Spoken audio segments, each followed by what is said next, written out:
যশোর নড়াইল মহাসড়কে অভিযান চালিয়ে প্রায় ১,২০,০০,০০০ টাকা মূল্যের ৫৮৩.১৯ গ্রাম ওজনের ৪টি সম্পূর্ণ এবং একটি অর্ধেক স্বর্ণের বারসহ রিপন মৃধা ২৫ নামে এক যুবককে আটক করেছে বর্ডার গার্ড বাংলাদেশ। আজ মঙ্গলবার ভোর ৪:৩০টার দিকে যশোর ব্যাটালিয়ন ৪৯ বিজিবি এর একটি বিশেষ আভিযানিক দল মহাসড়কের নীলগঞ্জ ব্রিজের ওপর থেকে তাকে আটক করে। আটককৃত রিপন মৃধা নড়াইল জেলার কালিয়া থানার টোনা গ্রামের রজব আলী মৃধার ছেলে।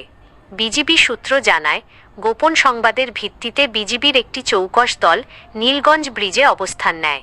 সন্দেহভাজন হিসেবে রিপন মৃধাকে তল্লাশি করা হলে তার প্যান্টের পকেটে বিশেষভাবে লুকিয়ে রাখা 4টি সম্পূর্ণ ও একটি অর্ধেক স্বর্ণের বার উদ্ধার করা হয়, যার আনুমানিক বাজার মূল্য ১,১৯,২৩,৩১৯ টাকা।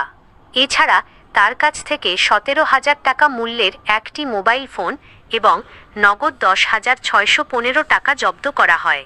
উদ্ধারকৃত মালামালের সর্বমোট সিজার মূল্য ১,১৯,৫০,৯৩৪ টাকা। প্রাথমিক জিজ্ঞাসাবাদে আটক রিপন জানায়, সে ঢাকা থেকে স্বর্ণের বারগুলো নিয়ে যশোর হয়ে বেনাপোল সীমান্ত দিয়ে ভারতে পাচারের উদ্দেশ্যে যাচ্ছিল।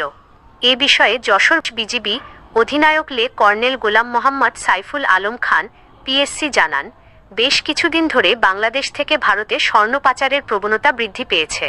পাচারকারীদের রুখতে বিজিবির আভিযানিক কার্যক্রম ও নজরদারি জোরদার করা হয়েছে।